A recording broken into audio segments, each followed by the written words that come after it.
G'day ladies and germs, Connor here from C-Dubs Media, back with another video, and today we're having a look at the small rig cage for the Canon R6 Mark II. So without further ado, hit the like button and the subscribe button and let's get stuck into the video. Let's go! Now we all know that small rig make good cages for a lot of cameras and they're well known and everyone raves about them. But I think it's important to note that there's a major flaw with this cage that no one's talking about. And I'm going to let you know what that flaw is. But to get to that, I'm going to go through why I use a cage and how I set it up that best suits my filming situation and how it might help you as well with your filming situation.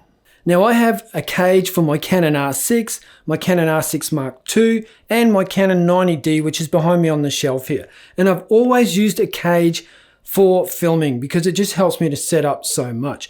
But there's so much more to it than that. And as you can see here, there's a top handle here on this cage, and that helps me to do my filming when I'm doing handheld videography. So when I'm filming products like this, I get a way better grip on it than as if I was just holding the camera by itself. So it's much better to have the cage on. Then we can add the accessories to it. So as you can see, I've got a monitor here as well, which enables me to view what I'm filming from awkward angles. So if I'm filming down low, I can see everything on the monitor, which is nicely attached to the cage with another small rig attachment here. Now, throughout this video, there will be links down below to all these attachments and the cage, and also to the microphone, the monitor, and the lights as well. So if at any stage you want to pick something up, make sure you use my links. Now, another reason why I might use a cage is when it's on a tripod. And I just touched on it briefly as well, where I can just hook up all my accessories onto the cage and have everything within arm's reach while I'm filming. So right now the R6 has a cage on it, and it would normally have everything that's on this cage set up on it so I can just film nicely and reach all the controls and see everything clearly through the monitor. So having it on a tripod is just as important as handheld, and it's just like a very portable station. I can lift it off one tripod and take it to another and just click it into place. So that's another really good reason why you would want a cage for filming in your studio environment. It's not just about handheld, as you can see. Now, some other good reasons to have a cage is it actually gives you access to the battery port while you're filming, so you can just hot swap your batteries. You don't need to take it out of the cage or off the tripod. For me, it gives enough clearance from the tripod that I'm filming on to be able to just hot swap everything out. And you always get them custom made for your camera, and that way you have access to all the ports, microphone ports, HDMI ports, access to the SD cards as well. So you always know you're going to have access to your ports. It's just nice and handy, very convenient and well thought out 99% of the time.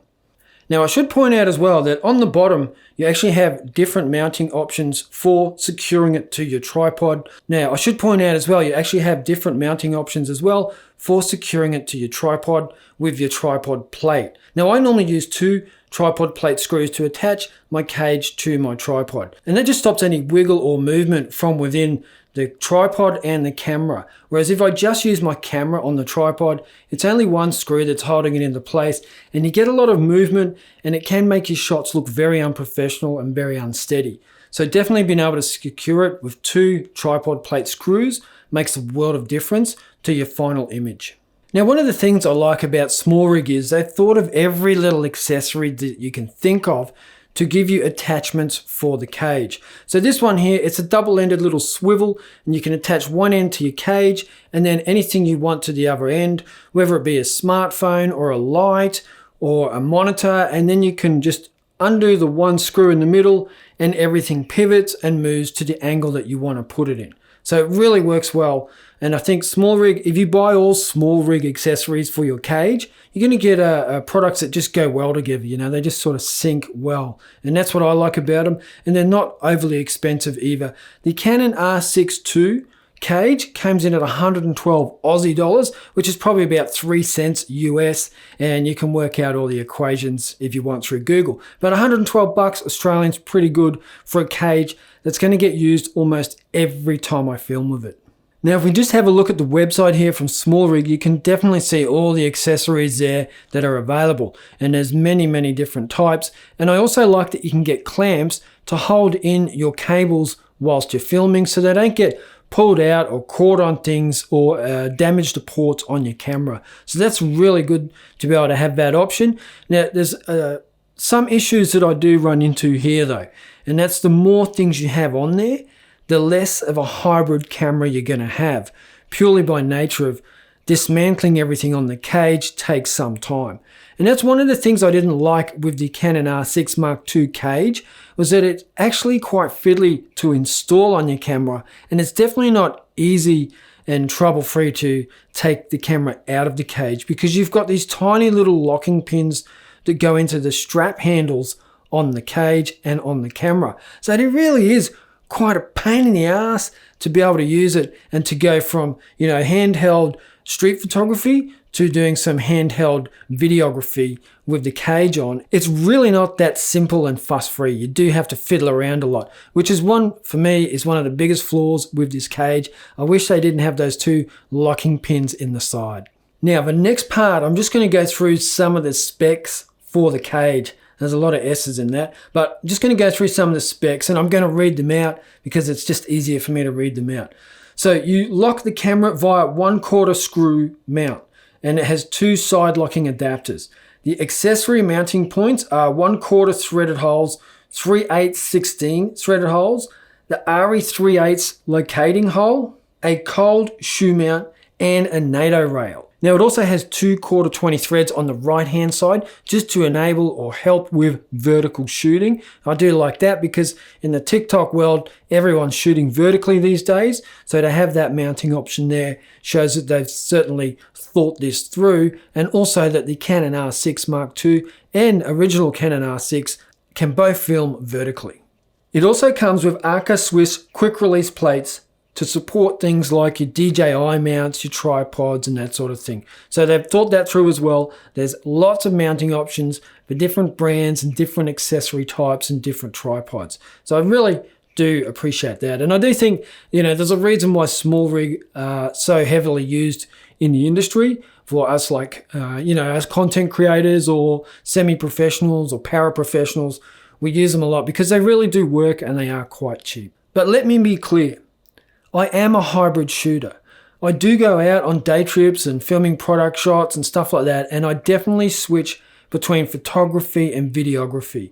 And this is, like I said, this is where my beef comes in with this cage, because it is so fiddly to install and it is so fiddly to take the camera out, and there are these tiny little screws, as you can see on the screen here, that make it really, really difficult to set it all up quickly. So I'm a little bit pissed off about that. It's not something I would have preferred to have. It's not an option I would have asked for. And you also need the extra tool to be able to install it as well. So there's another fiddle point. You know, you've really got to stuff around with this to be able to install it. And if you lose that tool, then you've got to buy another one. So it's a little bit disappointing. I really don't like this part of it. I think it just wasn't thought through.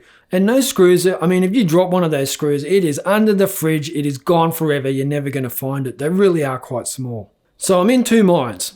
I'll let you decide whether it's going to be good for you. Yes, I will be using it. As you can see, it's heavily set up. So is the R6 Mark I on the cage, and I definitely use SmallRig a lot. But will I take it on road trips? Probably not. Probably not. But then I don't get to use it and have all the advantages of using it. So I'm still really am stuck in two minds. But I think overall, SmallRig offers some really cool products, and just check them out before you buy them. Maybe don't pull the trigger straight away. Read through some of the reviews and see what other people are saying. And I wonder how many other people have noticed that with the R6 Mark II cage, and were you frustrated and annoyed by it? Or were you purely a video shooter and it just lives in the cage? So be interested to hear your thoughts. I'm really glad that you all watched this video. Thank you very much, and I will catch you in the next video. Check you.